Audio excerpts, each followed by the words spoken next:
Your breath fogs on the inside of the surveillance van as the clock above you ticks past midnight. Rain rattles the windshield. In your ear, Maya whispers the confirmation code. The suspected mole is approaching the rendezvous, 1 minute ahead of schedule. You lean forward, camera trained, pulse spiking.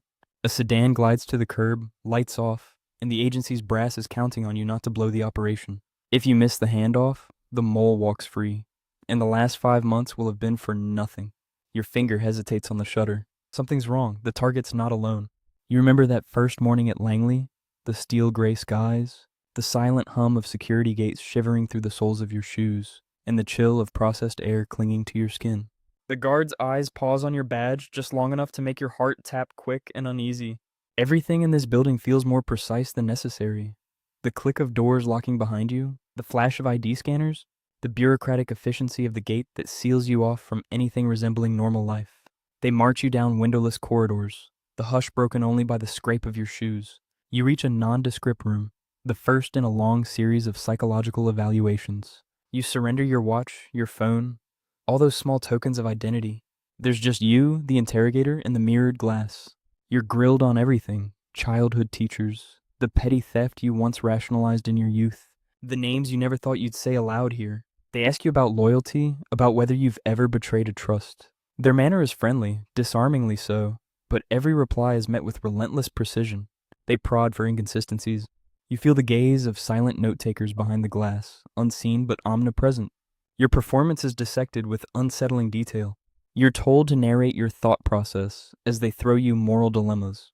If you had to burn a friend to save the mission, would you hesitate? Their questions strip you bare. It's not about the details in your files. It's about how your mouth tightens before a lie, the twitch in your hand that betrays stress. You notice the placement of the cameras, absorb every angle. Your sense of self starts to fray, your stories aligning with what you think they want to hear. By the third day, you've learned to conceal fear behind curt, calculated answers. But that also means hiding part of who you are. Drafted into the final interview, Director Thomas Rhodes awaits you in a room colder than the rest. His suit is immaculate, his posture perfect. He reviews your history with unblinking eyes. Cities where you've lived, the lines you've crossed, and the loyalties you haven't. He wants to know your weak points, everyone. Rhodes asks if you've ever been afraid to serve. Your hands remain still in your lap.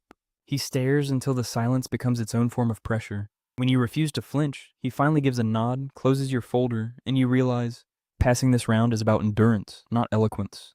The farm Camp Peary strips life to its bare bones. You surrender your phone the instant you arrive. All normal life placed in a sealed envelope and whisked away. Blackout curtains blot out the world. Your schedule crunches down to 5 a.m. alarms, drills in muddy pine thickets, double-time runs with boots that never quite dry. Every inch of the campus is watched. There's always someone behind a two-way mirror, ready to mark down your slowest moment or smallest hesitation. The instructors are ghosts with hard eyes, perfect posture, and voices that never modulate above a whisper. Impress them or disappear. Most prefer to evaporate quietly. You meet Maya Chen by her laughter, sharp, irreverent, the kind that cuts through a silent weapons assembly class. On your third day, she picks a practice lock in seconds while the rest fumble numbly. She doesn't bother hiding that you're her main rival. During target practice, she critiques your stance with a wordless glance, then hands you a wipe for your sweaty grip. All rivalry, no malice. You're both pushed relentlessly, assembling and disassembling weapons in pitch dark, sprinting timed obstacle courses, racing to decrypt radio chatter sent only once. In one surveillance exercise, Maya tails you through the woods for 6 unsleeping hours. You finally catch her in the reflection off a cracked vending machine. The glint in her eye says she's been waiting for you to spot her. That night after an escape room drill, she drinks burnt coffee with you in silence, each reading the other's exhaustion as a rare sign of respect. The nights bring blackout maze drills with strobing alarms. Crawl through, memorize exit codes, rescue a hostage who's just an instructor in a balaclava. Those who panic vanish from their bunks by morning, their duffel bags zipped off by facility staff. Your trust for others is almost non-existent by design, but a few alliances are born in the cracks. Maya shares a story about a brother lost in Afghanistan, sadness mixing with possible fabrication. It turns out to be her vetting tactic, a way to see if you'll reciprocate anything real. During a Norfolk brush pass, she miscommunicates the signal on purpose, switching the code at the last moment. You improvise, nail the handoff, and her approving nod in the parking lot is enough. Agreement forged under pressure. We watch each other's backs. Graduation is unsentimental. Of the original cohort, half are gone.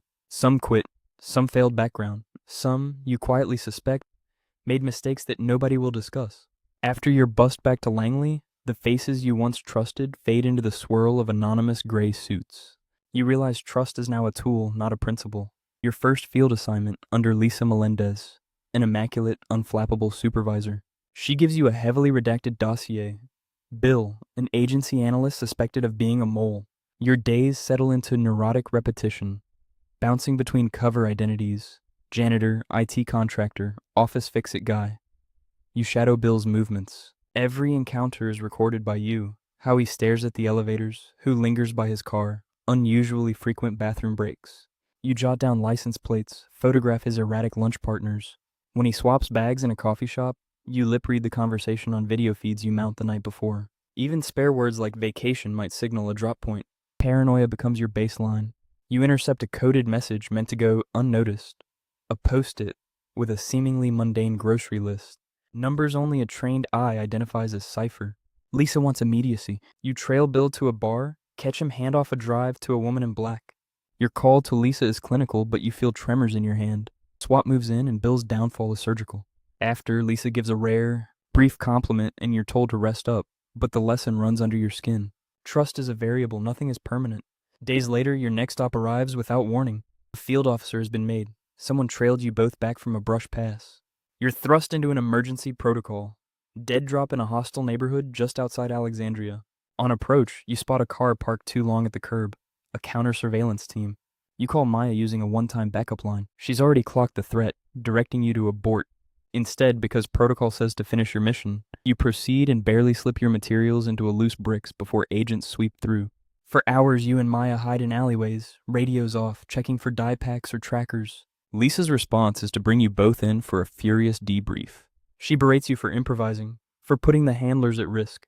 You're demoted temporarily, stuck on data analysis. The agency's faith in you is visibly shaken. Now you realize, reputation counts, and a single error stains your entire record.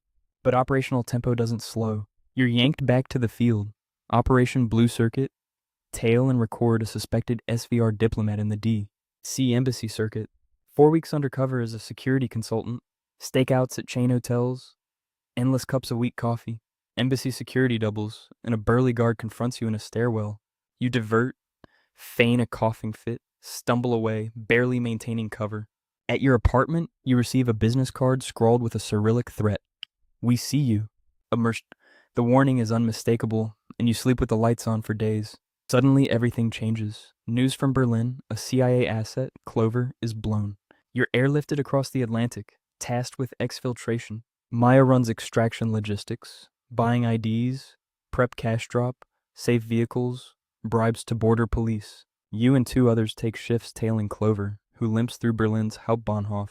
Gunmen close in. Your fistfight in a service corridor cracks your ribs, but you fake holding a weapon and charge the hostile.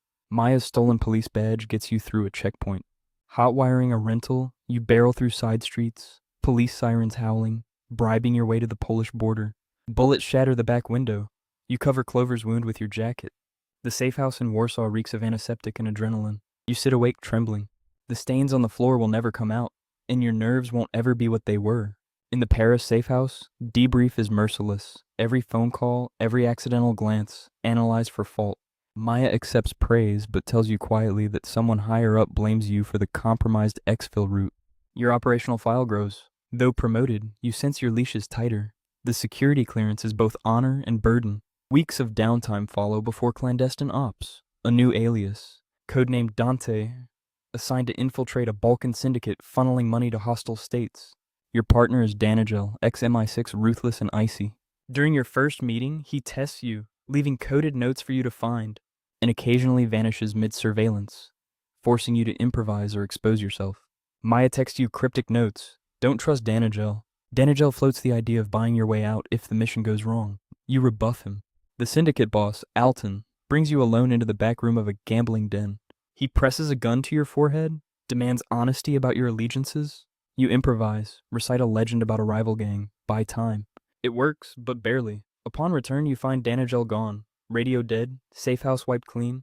Routine surveillance erupts in Vienna when a target instantly recognizes Maya from a file supposedly sanitized by headquarters. Both you and Maya must improvise, faking an ugly public argument in a market to draw police interest and ruin the tale's records.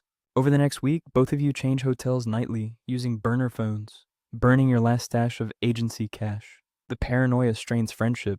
By the end, you barely speak. Stateside, Lisa Melendez calls you in. She's no longer clinical, but tense.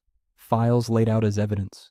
Photographic proof of unsanctioned calls to Jamil Hamad, a protected double asset. Security prints, voice logs, emails. You deny only what's not in the file. Lisa informs you internal investigators are opening a security review. Director Rhodes summons you. Alex, this is your line in the sand. One more deviation from protocol and you're gone. No warnings, no exceptions. A new op comes fast. Istanbul, urgent. You're tasked with intercepting a rogue weapons shipment before a scheduled citywide blackout. You land just as torrential rain drenches the city. Maya joins you on the docks, tension high. You coordinate with Turkish military police. With minutes left before power cuts, you split up. Maya covers the handler at a fuel truck while you flank the warehouses. Suddenly, gunfire bursts between stacks of cargo. Sergei Volkov's voice echoes, your old Russian nemesis. In the pitch black, you duck behind crates, return fire, feeling concrete dust and hot lead brush past your head. Maya is grazed on the leg.